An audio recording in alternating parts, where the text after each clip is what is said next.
My name is Ayşegül Kandaş.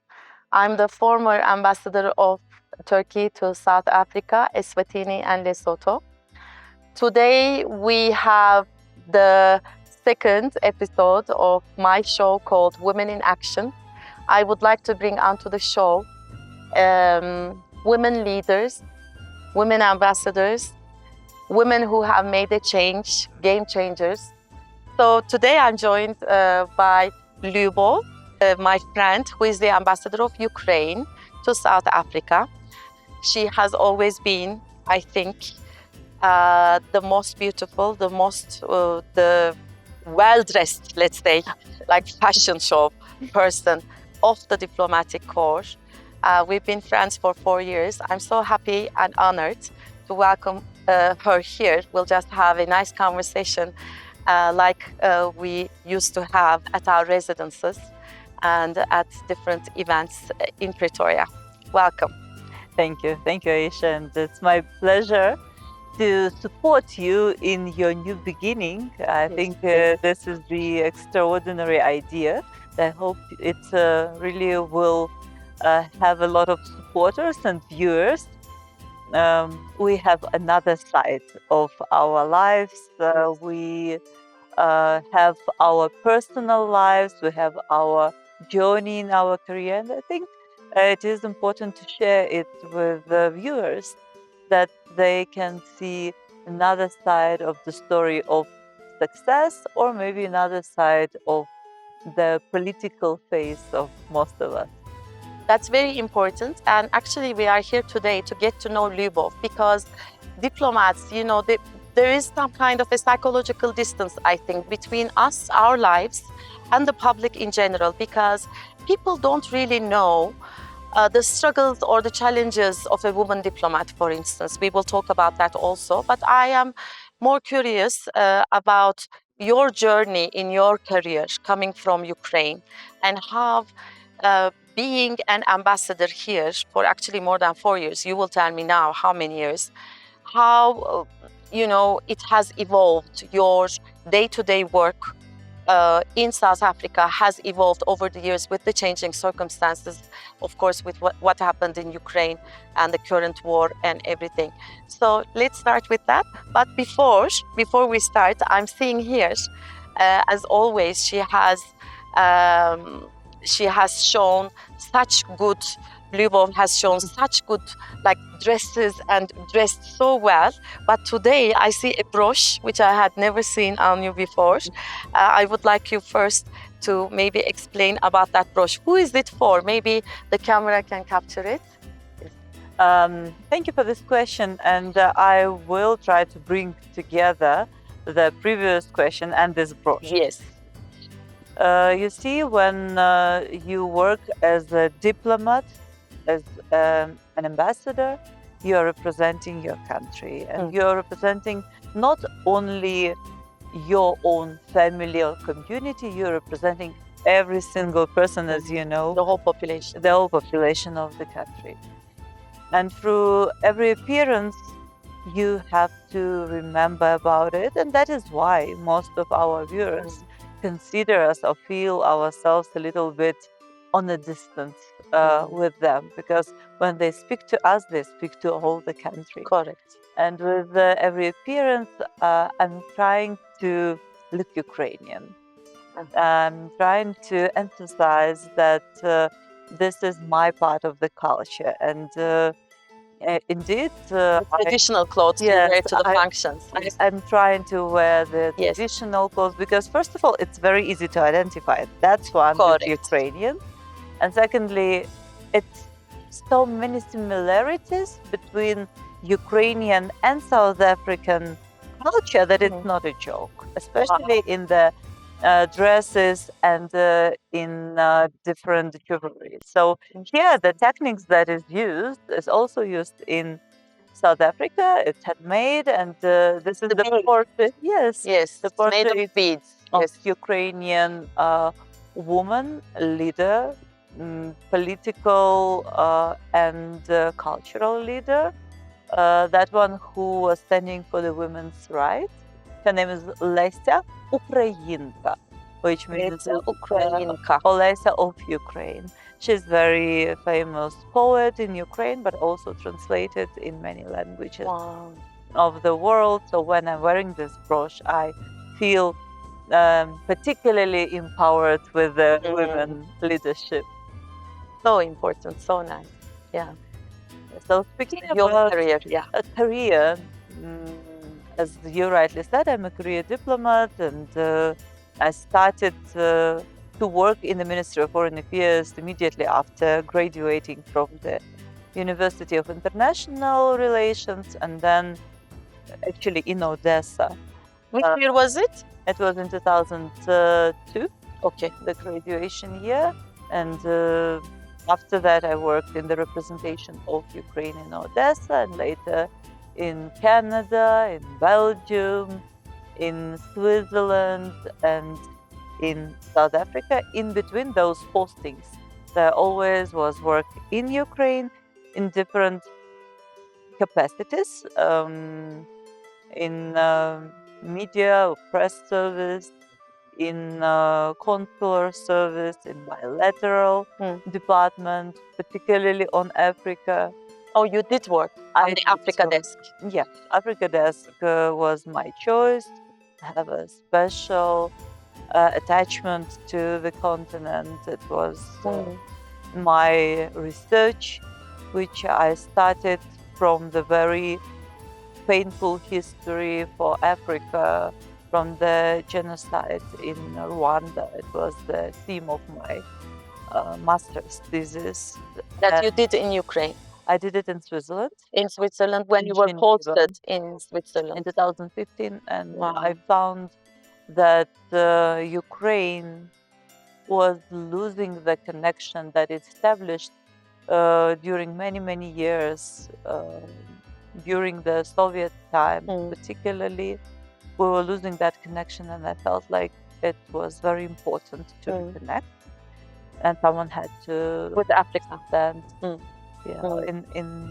the locomotive of that movement. And here I am. Very interesting that after that thesis, for instance, you were not appointed to Rwanda. You were appointed. This is your first posting to an African country, correct?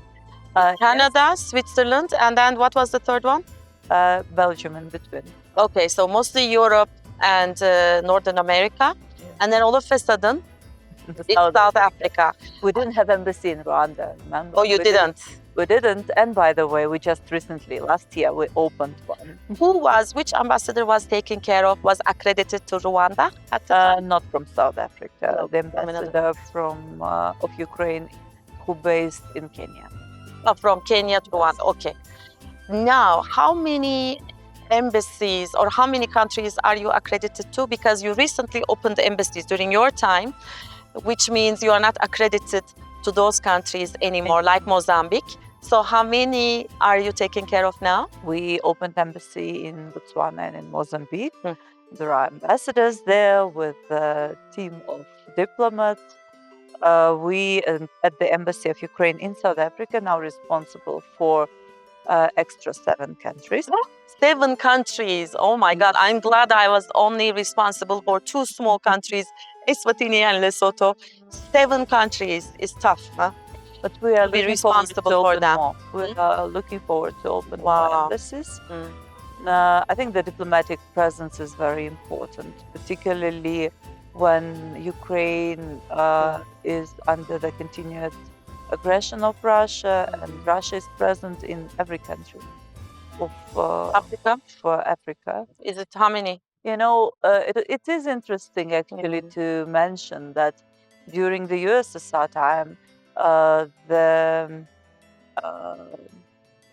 USSR had embassy in every country of Africa, and when USSR collapsed, Russians just changed the flag from USSR to Russian, and then all the other 14 countries left behind, and we had to re-establish our relations with the continent, and that's exactly what we have been doing. It's just taking us, and it's tough. Longer. Yeah, it takes time. And not many countries of former USSR managed to have that many embassies as Ukraine have today. So we have. I'm worried to mislead you, but I think not less than 16 embassies in Africa today. You mean Ukraine? Ukraine? Yeah, Ukraine has. Good. And the number is increasing. Yes. And it is important, you know, coming from a country that has 45 embassies in Africa. Can you believe it?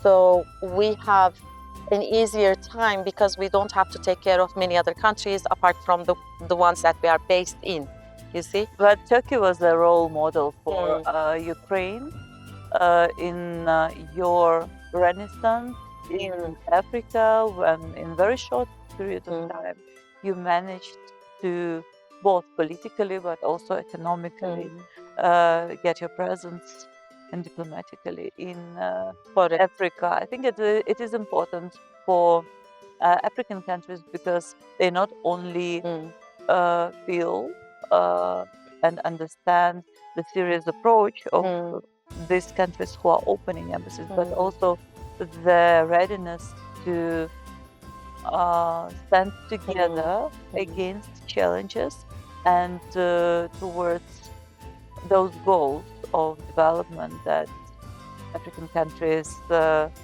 willing to achieve, particularly in terms of that program to 2063. Yeah. Yes, so Turkey's journey was actually, it was the last 20 years. Africa Partnership Policy that was devised, and in the last 20 years, we have opened so many embassies in Africa. So this is this shows the, you know, how much of a priority Turkey gives to the continent as a whole. Now, coming back to your life story and your career story, I can see again certain paths that were like created for you by a higher force. I would call it God. Now, thinking about it on a personal note, because we are getting to know you, in addition to getting to know a diplomat, an ambassador in South Africa, you are now married to a person from Botswana. Very interesting. You first, how many years have you been living here? In South Africa, Yeah. I've been since 2017 in different capacities and as ambassador for 5 years already. So it's like 8 years now.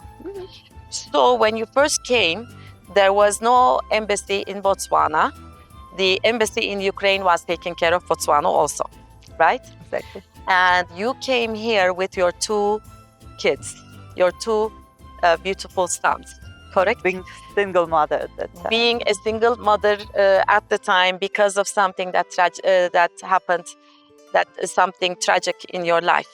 You lost your husband in an accident. That's the first thing when I did my courtesy call in 2021 to you. That's what I had learned from you. You told me about your story. You had your sons were still very small. Yeah, I came here pregnant. You came here pregnant. Oh, yeah. And it was the most amazing experience of getting to know people and how supportive South Africans were. And the community, diplomatic community, you know. Yes, you had lost your husband in Ukraine. You were appointed shortly after, I think, and you were pregnant. Yeah, that's. And it was an interesting journey because being upgraded from the position of the deputy to the ambassadorial, it's already something that not often happens. Which you didn't expect, and it happened. Absolutely. Yeah, I remember. But meantime, you are so focused usually on family, children, and career that definitely you are not looking for certain occasions to meet the love of your life. And I think God works through the very unexpected ways. And it happened so that I met my husband in Botswana. And which year was that? It was in 2019, end of 2019 before the invasion started. I think the the God is sending you the people when, sorry, it was 2021, not 19, that 21. It was something that probably was sent to me to support me during this most difficult time of your life. Can you imagine? When You had gone to Botswana for work. Yeah. Because you were covering Botswana. You weren't there for touristic purposes. Very interesting that this happened, that you met him, and now you've got this support. And very interesting, like if you had not been posted to South Africa, I wonder if you would ever meet him. You know, these things don't, so everything happens for a purpose, and very interesting. So I was talking to my friend, our friend Hanan, and it's very interesting that she is accredited to Namibia as well, among the other countries. And she kept going to Namibia for work, of course. And she met her present husband in Namibia, the ambassador of Venezuela to Namibia. Very interesting, huh? I mean, these things, yeah, we should say destiny, part of destiny, right? I think this is something that also has to show to your viewers that, you know, the life is going on despite different tragedies in life and despite challenges that we are facing personally and the country is facing. People continue to breathe, to love, to give birth. Yeah, we have that side of the life as well. Correct. And throughout the years, throughout the 7-8 years that you've been here, the war started. You know, I think a lot has changed in the way you look at diplomacy as well, and in the way you practice diplomacy, because during those times, over the years, you are not just the diplomat of any country. You are the ambassador of a country that's at war, and you need to function differently. You need to help your people. You need to represent them here. There are numerous challenges, I think, on top of the challenges of a normal, you know, of a, let's say, a Turkish ambassador right now representing her country. Tell us a little bit about what you really faced during those times.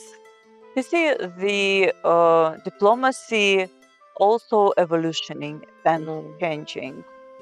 It is not the substance that exists independently. You have your international relations, your global issues, you have the challenges that all the countries are facing. And in all this, you cannot be separated from the processes. That's why you are the part of something bigger. And the invasion affected all the globe. It's shaken all the world, and the ordinary people that far as in South Africa were feeling the consequences for themselves and still do. So we have to look at the challenges that the ambassadors are facing today through the changes that are happening to the diplomacy. I will give an example. Some 15 years ago, many of us were using big phones, like a big gadgets for communication. Today, after many years, we're using the iPhones or whatever you are using, smartphones.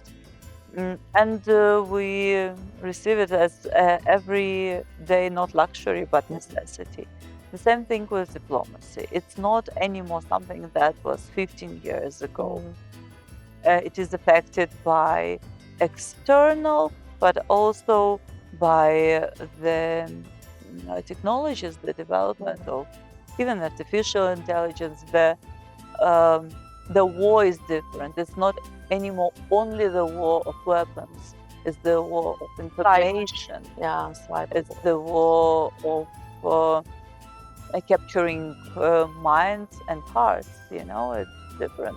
So diplomacy changed, and we who are found themselves as ambassadors of Ukraine in different countries, we faced this, and no one had a recipe how to act. I think that I'm following just the very same approach and instinct that many South Africans did and used when they were fighting for their democracy.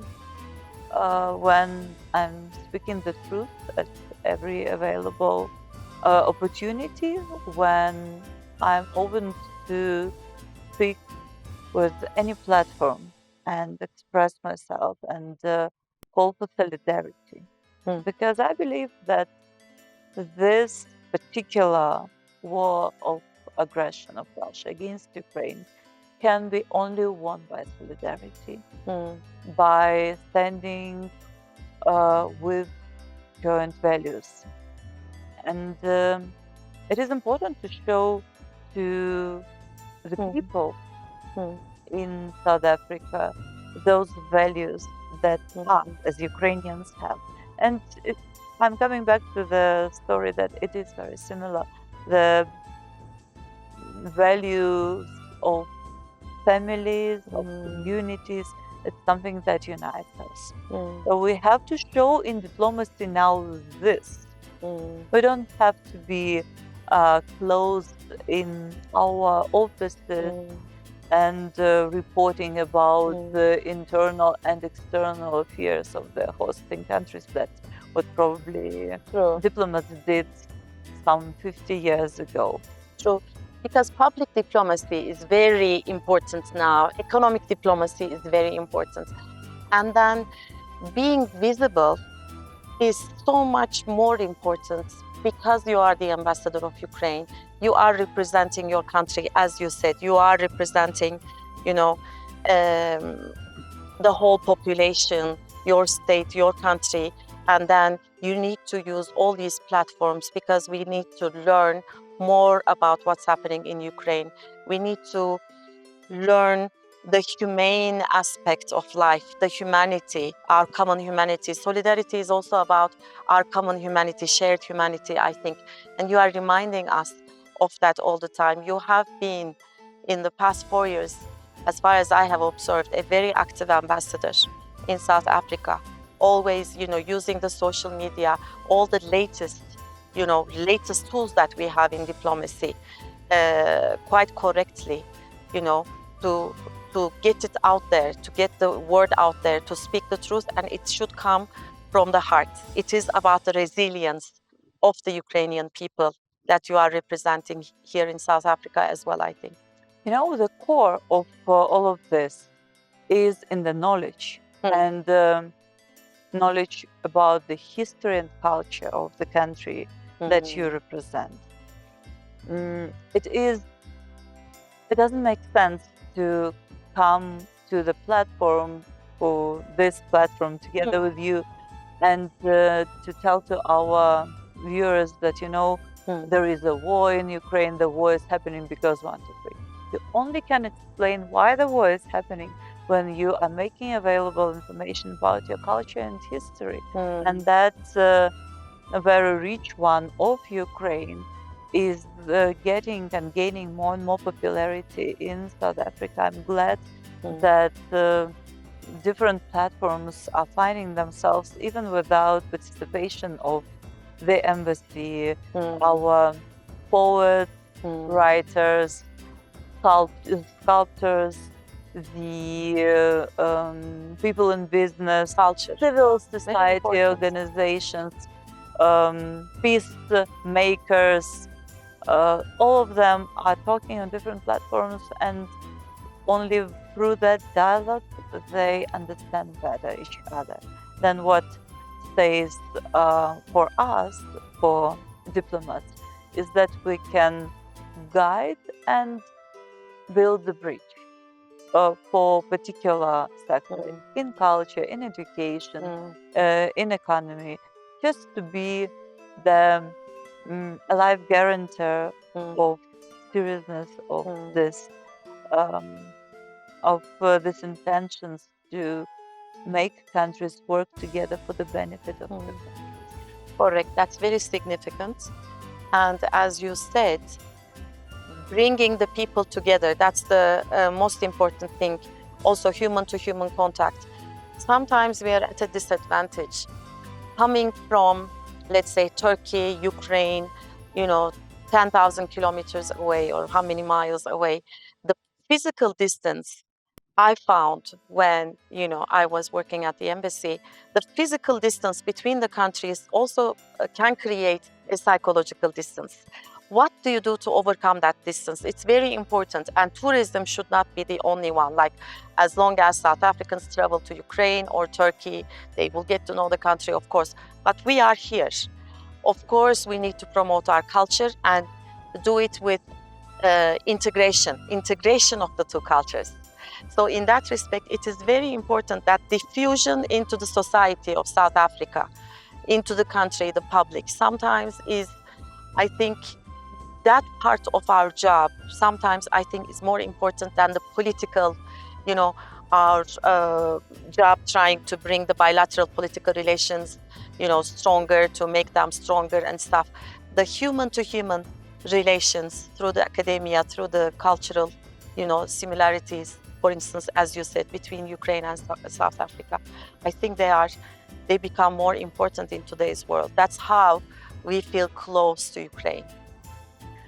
Probably it would be difficult to prioritize which mechanism or which connection is more efficient and important. I do think that political dialogue is important, and the work of diplomat in a nutshell, in the classical view, it is important. But today, economy, the diplomacy is becoming the economically driven. It's becoming the culturally driven, and that makes our task much easier because the counterparts are able to find connections where classic diplomats could not. And for that, the classic diplomat had to transform in someone who would know a lot about the cultural structure of his country, about tourist structure of his country. It's not that complicated anymore to get to visit each other. We are traveling a lot, and people are becoming more and more adventurous. They are looking for the new opportunities and horizons. So I think that the distance is not the challenge anymore. It's the physical distance, not the challenge, you are saying, yeah. You are right. And then when it comes to, let's talk about a little bit, of course, a diplomat's life, when it comes to your life, for instance, is like 7/24 actually. Diplomacy, being a diplomat, becomes our identity after a certain point, because our job is not really 9 to 6. Any crisis can happen in our countries, and we get a call in the middle of the night, we get instructions. So not much of a private life we have. But when we come to, apart from the challenges of being a woman diplomat, when we come to, for instance, a subject like conflict prevention, peacemaking, I would like to learn about your views in the role of women in that, because I believe with my work in the charity field, my work for women and youth, what I see is that the empowerment is not really about, is not on women, empowerment of women. Of course, they need empowerment in the economic sphere, they need that push and they need resources. But women intrinsically are strong, powerful, and they can be more active. I don't want to say active, but they should be more in the sphere of mediation, conflict resolution, and peacemaking. We women, as mothers, women diplomats, would make this world, I believe, more peaceful if we were more present around those tables, negotiation tables, and in mediation. What do you think? It is a complicated question. Mm. And I always try not to exclude from this conversation the importance of strong men around women. Correct. Okay, let's not forget that. You know, yes, it's work 24/7, as you rightly said. It is also something that not only gives you responsibility to introduce your people, but you are responsible for your people abroad. That means that anyone here in South Africa being in trouble or Ukrainian citizen, yeah, yes, he responsible. has or she has the direct access to the embassy and to the ambassador to ask for help and assistance. That's something that we learned the hard way during COVID pandemics. You know, people want to believe that because they're paying their taxes, they are entitled to yeah. get the support from the diplomatic mission abroad. What we learned from the Russian invasion of Ukraine, and let's remember that the war lasts already for more than 10 years. It's just that phase of open invasion lasts almost 4 years now. During this time, we somehow started to recall the lessons of the World War II. Really? Ukrainian territory and Ukrainian people were the main battlefield of that war. And what we had as experience is that men were massively killed during the war. And women had to take over some positions in the life of the country where they never participated before. I think this is something that we're experiencing today in Ukraine. And while our men are protecting us every day and allowing us to wake up and our people to wake up another day. If you look at the social media of Ukrainians, they wake up and they post in their social media, thank you to our defenders that we woke up today. And the women are actually those who need to take that role and start participate in different engagements, and that's what naturally was happening after the World War II and what is happening. Can you imagine, today? like somehow, in some ways, history repeating itself in that context? But you're right, naturally women are peace keepers and peacemakers on the small level, and if it is supported by particular knowledge and experience, it can be on the bigger scale without and for the future of our children also, you know, we are more naturally think we naturally think about the next generation and even further. Of course, that's so true. Well, thank you, my dear friend. And I'm kind of sad that you might be leaving maybe next year or end of this year, who knows. But it's all again, at the end of the day, up to God. When we are in this kind of service, we really don't know. In Turkey, for instance, it's 4 years abroad, 2 years inside the country, but the timings always change. We don't know where we will live next. So I would like to wish you the best. You will be going back to Ukraine, but there's still time that we will spend here together in Pretoria. I wish you all the best, and thank you so much for being my second host at this show.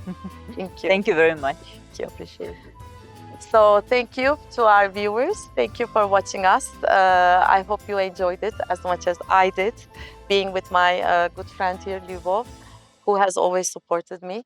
And see you next time.